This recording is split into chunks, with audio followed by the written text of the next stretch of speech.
자, 15-109번. Ethics are people's beliefs.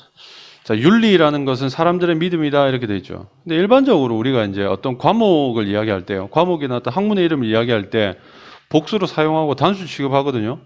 근데 여기서 지금 all 같은 경우에는 단수 취급 아니고 복수 취급했죠. 이 윤리 같은 경우에는 단수 취급도 하고 복수 취급도 하는데요. 큰 개념에서 추상적 개념의 윤리는 보통 단수 취급을 하지만 근데 여기 ethics는 좁은 개념의 윤리예요. 그러니까 특정 집단의 윤리를 이야기합니다. 특정 집단의 윤리를 예를 들면 어떤 개인의 어떤 윤리, 학생들의 윤리, 의사들의 윤리 이런 거 있죠. 그래서 좁은 개념의 윤리를 이야기할 때는 복수 취급을 할 수 있다라는 게 이제 규칙입니다. 그래서 여러분들 이거 보통 학문이나 과목 이름들을 복수로 써도 단수 취급한다는 거 아는 사람들은 좀 이상할 수도 있는데요. 그런 이유 때문에 방금 선생님이 설명드린 그런 이유 때문에 복수 취급을 했다. 요거 복수다. 복수로 썼다라는 거 요거는 여러분 기억을 해두고 진행을 합시다. 윤리라는 것은 사람들의 믿음이다. 무엇에 대한 믿음이냐라고 하니까 자, 전명구 이렇게 썼네요. 그렇죠? 전치사가 들어가고 전치사의 목적으로서 명사절을 이렇게 썼죠. 무엇이 옳고 무엇이 그른지. 그래서 정확히 말하면 이 what을 관계대명사로 본다면 옳은 것과 선한 것이네요. 옳은 것과 선한 것에 대한 믿음이 윤리라는 거죠. 윤리를 정의하고 있는 거예요. 윤리란 사람들이 옳고 선하다고 믿는 것이다. 이렇게 윤리를 정의하고 있죠. 윤리는 이런 거구나 라고 먼저 시작을 하는 거죠. 자, ethical limits. 자, 윤리적 제한이라는 것은 affects, 영향을 끼친다. 복수조네요. 그렇죠? 기술에 영향을 끼친다. 그 다음에는 윤리적 제한이라는 것이 옳고 선한 것의 기준이잖아요. 윤리라는 게. 그러니까 옳고 선한 것의 기준이 되는 윤리는 기술에 제한을 가한다는 뜻이거든. 이해되니? 그러니까는 이 제한이 기술에 영향을 미친단 말은 윤리 때문에 기술에 제한이 생길 수 있다. 이런 뜻으로 이해할 수 있는 거예요. 자, 그래서 이 두 번째는 첫 번째 1라인 문장에서는 윤리란 이런 거야 라고 이야기했고 두 번째는 그런 윤리가 기술과 관련이 있어. 윤리의 제한이 기술에 영향을 미쳐. 됐니? 그래서 윤리와 기술의 문제를 이야기하는구나 라고 우리가 얘기할 수 있습니다. 됐어요? One example. 자, 윤리가 기술에 영향을 끼치는 한 가지 예는 is testing new medicine. 이때 테스팅은 동명사예요. 그래서 테스팅하는 것이다. 뭐를요? 새로운 약품들을 테스트하는 것이다. 동명사예요.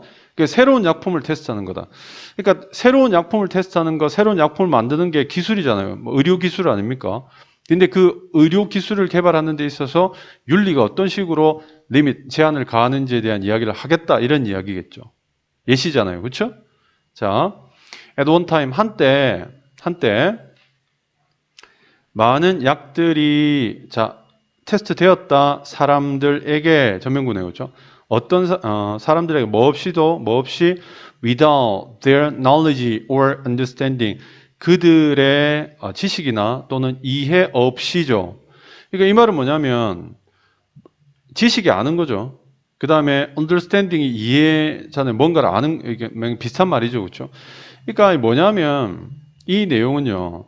그 많은 의약품들이 테스트 되는데 이것도 일종의 테스트 실험이잖아요. 테스팅이잖아요. 이 테스팅에 대해서 의약품 실험하고 있다는 것에 대해서 사람들에게 알리지도 않고 사람들을 이해시키지도 않고 사람들한테 그냥 막 써버렸단 말이에요.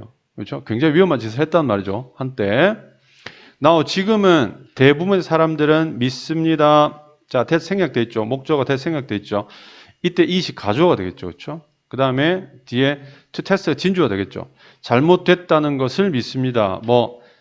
이 의약품을 테스트하는 것이 어디에? on the person, 사람에게 뭐 없이요? 처음에 얻지 않고 그들의 인지된 동의, 그러니까 고지된 동의를 얻지 않고 이렇게 되겠죠. informed가 들어갔다 여러분 마시면 되는데요. informed consent는 뭐냐면 consent 동의잖아요. 고지된 동의는 뭐냐면 어떤 정보가 그 동의의 주체에게 그러니까 동의합니다, 동의하지 않습니다 라고 얘기할 수 있는 환자겠죠. 실험 대상이겠죠. 그렇죠? 그 실험 대상에게 어떤 실험에 대한 내용을 알려주고, 그걸 이제 듣고 나서, 나는 이 실험에 참여할게요. 내지는 난 이 실험은 좀 위험할 것 같아서 난 참여 안 할 거예요. 라고 이제 스스로 선택할 수 있게 해준다는 말이 되겠죠. 그렇죠? 그래서 그렇게, 나는 참여할게요. 라는 사람들이 내용을 고지받고 나서 동의하게 되는 거죠. 그래서 이게 이제 말하자면, 어디 갔노? 고지에 입각한 동의, 알려진 동의라는 이제 용어로 사용을 하는 거예요. informed consent라는 거. 알겠니? 내용을 알려주고 그 내용을 본인이 판단해서 동의하도록 하는 것. 자, 그런 것들을 얻지 않고 실험을 하는 거, 사람들에게 의약품을 실험하는 건 잘못된 거라고 오늘날은 다 믿는다는 거죠. 그러니까 at one time 하고 now하고 정확하게 대립적 구조죠. 과거에는 그랬지만 지금은 사람들이 그거는 잘못된 거라는 걸 다 알고 있다는 거죠. 됐어요? 자, 그럼 여기서 이제 이거 없이 하는 건 잘못된 거다. 그럼 이거는 뭘까라는 이야기를 하고 있죠. informed consent를 그대로 받아서 얘기하고 있죠. 이 고지된 동의라는 것을 의미한다라는 거죠. 뭘 의미하느냐 하니까, 자, 여기 telling, 말하는 것을 의미한다라는 거죠. 처음에 말하는 것을 의미한다. 자, 이게 목적어로 쓰였죠. 목적어로. 요거 to 부정사로 바꾸면 안 되는 거 알죠? mean 다음에 to 부정사가 오게 되면, to tell 오게 되면 말하기를 의도한다라는 엉뚱한 뜻이 되기 때문에 이때 telling은 to tell로 바꾸면 절대로 안 됩니다. 말하는 것을 의미한다. 환자들에게 자, 이 patient가 간접 목적어가 되고 이 how 뒤에가 직접 목적어가 되겠죠. 자, 어떻게 실험이 영향을 미치는지 그 환자들에게 됐니? 그 다음에 요구하는 것을 의미한다죠. 이 telling이 1번이고 asking이 2번이 되겠죠. 그들의 동의를 이렇게 되겠죠. 동의를 어떤 동의냐 하니까 to include them. 자, 이것에 이러한다는 동의 이렇게 되겠죠. 형용사적 용법 정도로 볼 수 있어요. 그들을 그 실험에 포함할 것이라는 그들의 동의를 요구하는 것이 되겠죠. 됐니? 무슨 말 알겠니? 자, 그래서 이거는요, 위에서 이제 5번 문장에서는 고지된 동의가 없으면 그건 잘못된 거야. 고지된 동의라는 것은 말을 하고 동의해 주세요 하고 요구하는 것이야 라고 이제 그렇게 이야기하고 있죠. 6번에서. 됐니? 만일 자, 이제 여기서는 이제 환자들이 되겠죠. 그 환자들이 동의를 한다면, 자, 이제 이런 실험자들이 요구를 했을 때 이렇게 되겠죠. 그러면 이제 요구를 받았을 때 그들이 동의한다면 그들은, 자, 서명을 하겠죠. 종이에다가 서명을 하겠죠. 서류를 서명한다 이렇게 되겠죠. 이 타동사 그대로 목적어 쓴 거예요. 서류에 서명을 하게 됩니다. 어떤 서류냐 하니까, 자, 사형식이 되겠죠. 이렇게. 요게 간접 목적어가 되고 요게 직접 목적어가 되겠죠.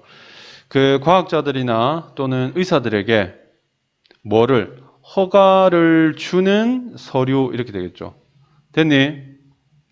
됐어요? 그게 이제 요 부분이 이제 실험의 주체가 되겠죠. 그렇죠?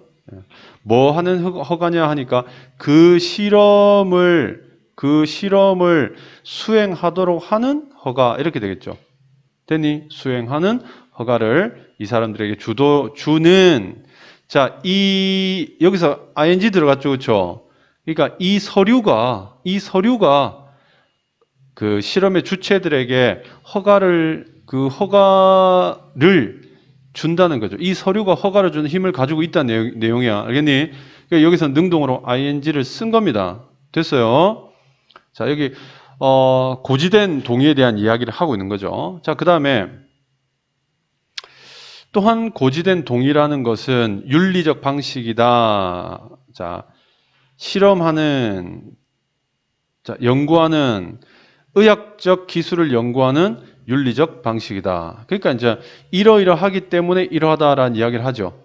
그러나 만일에 not enough patient 이렇게 꾸미고 또 이렇게 꾸미겠죠, 그렇죠? 부사로 쓰였죠. 충분치 않은 환자들이 동의한다면 이렇게 되겠죠. 그러니까 이 말은 충분한 환자들이 동의를 하지 않는다면이라는 뜻이야. 알겠니? 충분한 환자들이 동의하지 않는다면, 어떤 실험에 동의하지 않는다면, 그러면 기술의 개발은 느려질지도 모른다. 이렇게 돼 있죠. 됐어요. 자, 요거 다시 한번 쭉 정리를 해 보면요. 자, 처음에 이제 1번 라인에서 하는 이야기는 윤리의 정의에 대한 이야기를 하고 있죠. 윤리는 옳고 옳은 게 뭔지, 선한 게 뭔지에 대한 기준이다. 그런 것에 대한 사람들의 믿음이다. 이고, 그러한 윤리가 기술에 영향을 미치는데 그 아주 얘가 의학 실험이다. 새로운 약에 대한 실험인데 과거에는 동의 없이 사람들은 약을 막 썼다. 근데 현재는 그러면 엿된다는 사실을 믿고 있다. 이 말이죠. 뭐 없으면 informed consent가 없으면 그거는 큰일 난다라는 걸 현재는 사람들이 다 알고 있는데 그 informed consent라는 게 뭐냐 하면 말하고 요구하는 것이다 이렇게 되겠죠. 그래서 요구한다 되니까 이렇게 요구를 받은 거겠죠? 환자들이.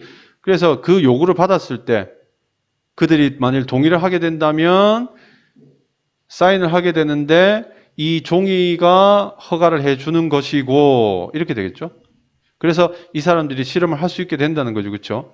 그래서 여기까지가 이제 어떤 그 informed consent의 과정을 이야기하는 거고 이 informed consent라는 것이 이제 여기 위에서 쭉 이야기했던 그 내용들 informed consent의 과정이죠. 이 과정을 여기서 끝내고 이제 어떤 결론적인 이야기를 하는 거죠. 요 위에 실험에 대한 이야기. 이 informed consent라는 것이 뒤에 봐라. 의학적 기술, 의학 기술을 연구하는 데 있어서는 에스크란 아주 윤리적 방식이다. 이게 선하고 옳은 방식이다라고 정리를 딱 하죠. 여기 마무리를 딱 하죠. 그렇죠? 여기 medical technology라고 나왔기 때문에 위에서 이제 의학 실험 과정에 대한 이야기를 요걸로 마무리하는 거죠. 근데 이제 여기서 끝나는 게 아니라 이거는 이제 동의를 받았을 경우의 상황이죠. 그죠? 근데 동의를 받지 못한 경우에는 실험을 못 하니까 그 기술 발달이 느려질 수도 있다라는 이야기로 마무리를 하고 있습니다. 됐니? 그래서 이 부분은 윤리와 기술에 대한 이야기를 하고 있죠. 윤리가 기술에 영향을 빡세게 미친다. 그렇게 이해를 하시고 그 구체적 예시로서 의약품에 대한 실험, 임상 시험이 되겠죠, 그렇죠? 그런 얘기들을 했다. 이렇게 보시면 될 것 같습니다. 됐니? 자, 요게 15-109번입니다. 어렵진 않아요. 그렇죠? 네, 여러분 읽어보시기 바랍니다.